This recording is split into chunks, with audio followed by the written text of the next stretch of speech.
जाती है तो वहां से 2 कंकाल मिलते हैं। पुलिस गांव के लोगों से पूछताछ शुरू करती है। आप लोगों को क्या लगता है ये किसके कंकाल हो सकते हैं? अरे साहब, हमें क्या पता ये किसके कंकाल है, आप ही लोग पता लगाइए, हम लोग तो बहुत ज्यादा डरे हुए हैं। हाँ, हमारी फॉरेंसिक टीम अभी आ रही है। ये बताओ कि इस गांव के रहने वाला कोई जोड़ा गायब तो नहीं ना? क्योंकि शुरुआती जांच में तो ये बात सामने आ रही है कि एक कंकाल किसी पुरुष का है तो एक किसी महिला का। साहब, हमें तो बहुत डर लग रहा है। ऐसे कंकाल मिलने का मतलब गांव के आसपास ही किसी की हत्या हुई है या फिर किसी को जलाकर मार डाला गया है। हाँ साहब, हम अपने परिवार को लेकर बहुत ही ज्यादा परेशान हैं।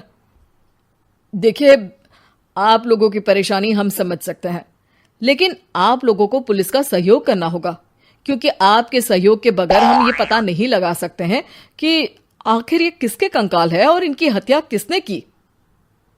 ठीक है साहब, गांव के लोग आपका पूरा सहयोग करेंगे। हाँ साहब, पूरा सहयोग करेंगे। तो फिर ठीक है, हम अपनी जांच शुरू कर देते हैं। कुछ दिन बाद जांच रिपोर्ट आ जाती है। पता चलता है कि ये कंकाल करीब 20 साल पुराने हैं, यानी 20 साल पहले किसी जोड़े की हत्या कर शव को यहाँ पर दबा दिया गया था। इंस्पेक्टर राघव, ये बताओ कि 20 साल पहले की मर्डर मिस्ट्री क्या आप सुलझ सकती है? हाँ सर, क्यों नहीं, लेकिन अब सबूत और गवाह काफी मिट गए होंगे। मुश्किल तो होगी, लेकिन शायद किसी परिवार को इंसाफ मिल सके। इंस्पेक्टर राघव, आप बिल्कुल सही कह रहे हैं। किसी परिवार को तो इंसाफ मिलेगा ही और किसी को उसके किए की सजा भी मिलेगी। जी सर, मैंने तो जांच शुरू भी कर दी है। 20 साल पहले इस गांव के 2 जोड़े अचानक कहीं गायब हो गए थे। मैंने दोनों ही परिवारों के बाकी के सदस्यों से बातचीत शुरू की तो उन्होंने बताया कि उनके बच्चे शहर गए थे, लेकिन आज तक वापस नहीं लौटे हैं। लेकिन ये दोनों शव किस परिवार के सदस्यों के हैं, ये कैसे पता चल सकेगा? सर, मैंने डीएनए टेस्ट करवा लिया है। आज शाम तक इसकी रिपोर्ट भी आ जाएगी। अच्छा, ठीक है।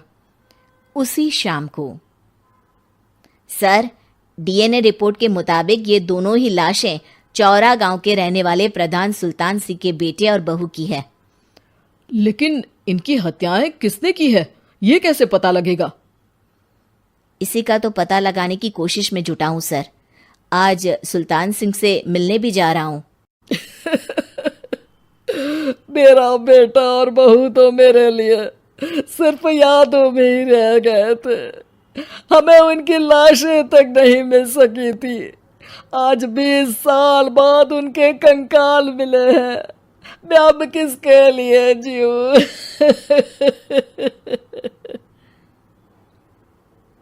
लेकिन सर, क्या आपकी किसी से कोई दुश्मनी थी? अपने बेटे बहू की हत्या के लिए आप किसे जिम्मेदार मान रहे हैं? अब मैं किसका नाम बोलूं? मेरी तो किसी से दुश्मनी नहीं थी, बस मेरे बेटे बहू को कोई वापस ला पाता।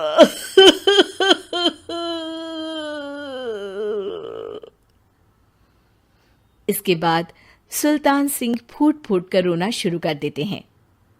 सर, अब आप इनका अंतिम संस्कार करवा सकते हैं। कम से कम इनका शरीर ना सही, इनका कंकाल तो आपको मिला है। लेकिन हाँ, अगर आपको कुछ भी याद आए तो जरूर बताइएगा। मेरी तो बेटा अब उम्र हो गई है, लेकिन मेरे बेटे और बहू के हत्यारों का जरूर पता लगाइएगा, क्योंकि जब तक हत्यारे पकड़े नहीं जाएंगे मेरा मन नहीं मानेगा। सर, हमारी पूरी कोशिश रहेगी हत्यारे को पकड़ने की। लेकिन एक बात बताइए, उस वक्त आपको किस पर शक गया था?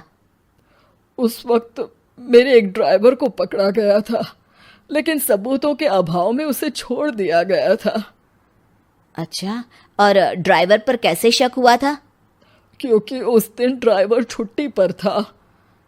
उस समय लेकिन लाश क्यों नहीं मिल सकी थी? उस वक्त पुलिस ने बहुत कोशिश की थी, लेकिन दोनों की डेड बॉडी नहीं मिल सकी थी। ठीक है, हमारी तफ्तीश चल रही है, मैं फिर आऊंगा। इसके बाद इंस्पेक्टर वहां से चला जाता है और सुल्तान सिंह अपने बेटे और बहू की याद में खो जाते हैं। कुछ दिन बाद सुल्तान सर, एक बात बताइए, जब आपके बेटे बहू की हत्या हुई थी, उसी के आसपास आपके ही गांव का रहने वाला एक और जोड़ा उसी वक्त गायब हो गया था ना?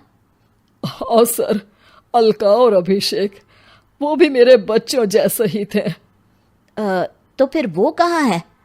उनका भी आज तक पता नहीं चल सका, लेकिन बताते हैं कि कुछ साल पहले अभिषेक को गांव के ही किसी आदमी ने मुंबई में देखा था, लेकिन फिर वो गायब हो गया। यानी अभिषेक और अलका की हत्या नहीं हुई थी, बल्कि उन्होंने किसी वजह से खुद ही गांव छोड़ दिया था। हाँ हाँ, हो सकता है, क्योंकि अभिषेक मेरे बेटे संतोष का अच्छा दोस्त था और उसका मेरे घर भी आना जाना लगा रहता था। हो सकता है कि उसने मेरे बेटे और बहू के बारे में सुन लिया हो और ये गांव छोड़ दिया हो सकता है। उनके परिवार का कोई अब नहीं रहता क्या इस गांव में? अब तो कोई नहीं रहता। एक चाचा थे, लेकिन उन्होंने भी अपना पुश्तैनी मकान बेच दिया है। वो भी अब कहीं शहर में ही बस गए हैं। ओह, अभिषेक और अलका के बारे में भी पता लगाना होगा। हो सकता है कि वही इस हत्या के बारे में कुछ बता सके। हो तो सकता है, लेकिन वो बेचारे तो खुद ही वक्त के मारे थे, वो क्या बताएंगे। फिर भी सर, जब केस दोबारा खुला है तो जांच तो करनी ही पड़ेगी, और इस बार तो लाशें भी बरामद हुई है। कुछ दिन तक लगातार तफ्तीश चलती रही। एक दिन थाने से सुल्तान सिंह को फोन आता है। हाँ, कौन बोल रहा है? सर, मैं कांस्टेबल तुलाराम बोल रहा हूँ थाने से। आपको थाने आना पड़ेगा। थाने? लेकिन क्यों? सर, किसी की पहचान करवानी है। अच्छा ठीक है, मैं दोपहर तक पहुंचता हूँ। सुल्तान सिंह दोपहर में थाने पहुंचता है। कई पुलिस के अधिकारी वहां मौजूद रहते हैं। सर, आपके बेटे की हत्या का रहस्य आज शायद सुलझ जाए। अच्छा इंस्पेक्टर राघव, पर वो कैसे? सर, उस आदमी को देखिए, क्या वही अभिषेक है? सुल्तान सिंह की आंखों में हैरानी से आंसू आ जाते हैं। हाँ सर, यही अभिषेक है। ये आपको कहाँ से मिला? सिर्फ अभिषेक ही नहीं, बल्कि इसकी पत्नी अलका भी इसके साथ है। मैडम, जरा अभिषेक की पत्नी को लाइए। जैसे ही अलका को पेश किया जाता है, सुल्तान सिंह जमीन पर गिर जाते हैं। सुल्तान सर, क्या हुआ आपको? आप अलका को देखकर गिर क्यों गए? सुल्तान सिंह सर पकड़कर बैठ जाते हैं। ये अलका नहीं, बल्कि ये तो मेरी बहू रितु है। पूरा थाना एक दूसरे का मुंह देखने लगता है। क्या? इसके बाद हर किसी को दो कंकाल और हत्या का रहस्य समझ में आ गया। अभिषेक और रितु ने मिलकर संतोष और अलका की हत्या की थी और लाश को जमीन के नीचे दबा दिया था। आज 20 साल बाद इस हत्या का रहस्य Like, share and subscribe.